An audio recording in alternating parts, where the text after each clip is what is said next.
už sankcijas. Tai gėda 10%. Operacija Vesna. Ką dar melavo?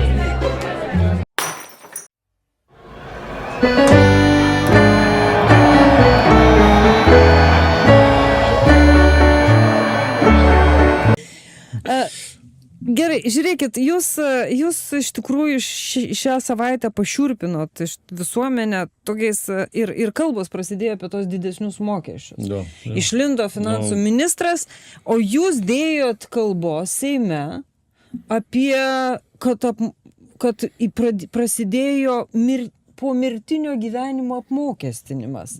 Jo. Amžino poilsio vietos apmokestinimas. Gal taip. Taip, bet tai kas čia įvyko, ką čia mes pražiopsojom? Ir žinot, kas yra baisiausiai, savivaldybėm buvo uždrausta prieš gal 3-4 metus imti mokestį už kolumbarimo vietą. Nes, labai paprastai, žmogus moka visą gyvenimo mokesčius savivaldybei ir valstybei ir, jis už tai gauna bent jau amžino poilsio vietą nemokamą. Tai pavyzdys, kapo tau vietą duos nemokamą, savivaldybė tavęs neapiplėšinės. Bet vienu metu savivaldybės buvo įsigudrinusius, pastatydavo kolumbariumą. Ir žinot, kas įdomiausiai, savikaina 400-500 eurų, ten 300 eurų. Davai įmam 1000. Uždirbkim dar iš to. Tada atėjo įstatymas į Seimą, kad uždrausti tai daryti nebeėmė. Dabar vėl sugrąžino atgal, kad galima imti. Tai yra Akmenės pavyzdys. Savikaina 400-500 eurų, imsim 1200. Ir aš sakau, savivaldybė, ką jūs darot? Žmogus užsidirbo per visą savo gyvenimą gautą nemokamą vietą. Ir žinot, Akmenės pavyzdys. Dabar buvo kolumbarius pastatytas tik Naujoje Akmenėje, vienoje vietoje. Visose kitose seniūnijose tyčia buvo nestatoma. Tyčia nestatoma. Kai įstatymą priėmėm, kad jau galės imti savivaldybė pinigus, ant rytojaus jau sako, seniūnai, greitai organizuojat konkursus, statom, nes galėsim paplėšikauti. Aš seniūnų klausiu, sakau, žiūrėkit, tai jūs klausit, kiek kainuoja viena vieta? 400-500. Savivaldybei reikia 100 000 eurų, kad per 5 savivaldybės, seniūnijas įdėtų kiekvienai seniūnijai ir kiekvienas žmogus galėtų gauti. Bet tikslas neduoti žmogui, o apiplėšti žmogui. Tai iki ko mes dasigyvenom? Akmenės savivaldybė. Pernai metų gale nepanaudota mokesčių mokėtojų pinigų 10 milijonų. Kaip tai gali būti? Aš merui, Mitrofanui sakau, Vitalijau, 10 milijonų turi pasidėjęs nepanaudotų ir tau 100 000 gaila, kad žmogui amžino poilsio vietą duoti.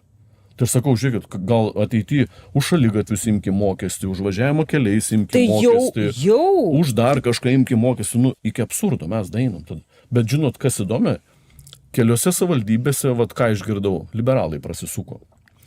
Savivaldybė tyčia pati nestatė kolumbarimų, bet išnuomavo vietas kapuose privatininkam. Jie tyčia nestatė, išnuomavo privatininkam. Juk čia aukso vieta. Kapinės tau išnuomavo už kelis eurus, kaip sakant, vietą. Franką Kruką naujai perskaitė. Pastatė kolumbarimą ir tie verslas plėšia kiek nori. Nes, konkurencijos nėra. Savivaldybė tyčia nestato, neduoda nemokamai, verslas apiplėšinėja. Tai čia tokių schemų, kaip prisižiūriu, vau.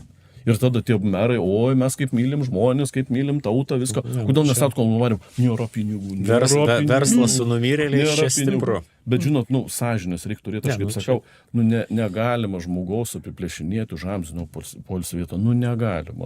Baigim tai daryti. Žinot, aš atsimenu, su inspektoriu darbo saugos šnekėjau, kuris tikrina nelegalų darbą. Sakau, ar yra vietų, kur tu neini tikrinti? Sako, žinokit, į kapines neinu patikrinti, ar duobę legaliai įsidarbinės kasą ar ne. Nes, sakai, yra šventų dalykų. Jau leiskim tam žmogui. Nėra. Pasirodo, nėra. Jeigu Žuklino laidotuvės pamatyt, kaip buvo jūsų kolegos iš liberalai pasidarė iš to politinį šou. Bet čia žema. Žema. Tai yra žema. Iš mirties nereikia daryti šou. Ir nereikia politikos daryti iš mirties. Tikrai to nereikia. Bet gavosi. Liūdna, iš tikrųjų liūdna. Čia reikia pagerbti žmogų, o ne šau daryti. 4 televizijos 2 paras klausinėjo, liūdėjo kartu su Čmilyte. Toksai jos pasirinkimas. Aš dar vis dėlto noriu grįžti iš rimtosios pusės prie tų išeinančių Amerikos karių. Kodėl taip mažai apie tai apskritai šnekama? Kodėl šitos temos praktiškai viešoji dienotvarkėje nėra? Nei Seime, nei kas nors ten pergyventų dėl to.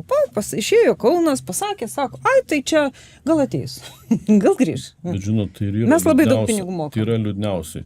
Tai reikia ir įvardinti tiesiai šviesiai, kas dėl to kaltas, Taip. kas prie to privedė ir kaip tą situaciją iškabinsim. Nes realiai, vat, man iš sosdemų dabar trūktų to ryšto.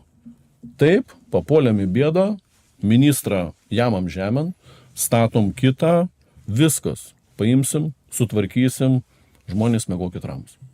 Nėra. Nėra. Aš arba nežinau, arba jie jau gavo žinutę, kad ir nebebus, kaip sakant, viso gero, nes technika ir išvažiuoja laukant kažkaip. Taip, su viskuo. laukant. Taip. Su Tai viskuo. žiūrėkit, jeigu jau technika važiuoja laukant, nu čia nepakeist vieną išvežti, kitą atvežti. Bet jeigu jau šiaip važiuoja, tai jau ženklas, kad dėja išvažiuoja. Ir va to politinio ryšto ir atsakomybės prisiimo nebuvimas pas socdemus, labai liūdina. Bet iš tikrųjų žmonės to ir prašo. Pasakykit tiesiai šviesiai tautai. Kaip eisit iš tos situacijos, ką darysit, kas už tai atsakingas, kokiu veiksmu imsitės. Viskas. Nežinot, man yra baisiausia, aš turguoju akmenį einu, žmonės, aš jau pardavinėju turtą, jau bėgti iš Lietuvos, jau Graikijoje pirtis būstą. Žmonės panikoje. Nu, žmonės iš tikrųjų taip. panikoje, pakraupė netgi. Taip. Nu, nes jis tą televizorių, kai žiūri kiekvieną dieną, jo išveda, išvažiuoja, ai, čia jau pulsim tuoj Kaliningradą, ai, jau šitą, vau, kas čia vyks. Ir prezidentas tada išlenda, nu jo, biški nelabai gražiai čia tas Budrys pasakė. Kas čia per komentaras iš viso, nu. Tai turėtų pasakyti, ei, mielas ministrė, ką darai? O tu supranti, ką Lietuvą traukia, nu, ką tu darai? Na, bet vadinasi, prezidentui tiko, nu, kad... Tai prezidentas pasakė, kad nelabai kažką gražiai pasakė, tai Budrys sekančią dieną pakartojo dar kartą. Nu, Dabar atvažiuoja ambasadorius kitas. Vis dėlto, kaip mes ir prognozavome, bus pakeista šita ponia, kuri dabar tvarkosi, matyt, gėjų paradė nedalyvaus, Jo. kitas Pasikeis požiūris. Heksetas pasakė, kad Pride mėnesio Pentagone nebus. Šiandien skaičiau pranešimą.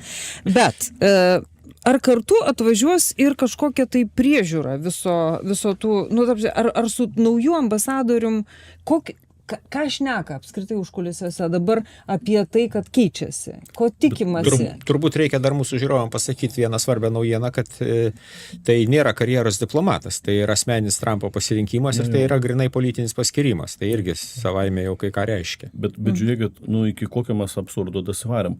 Aš apie tai, kad taip įvyks, jau nežinau, pusę metų gal šneku, gal dar daugiau. Tai jau iš vidaus žmonės jau sako, kažką darykit, nes, nu, prisižaisim.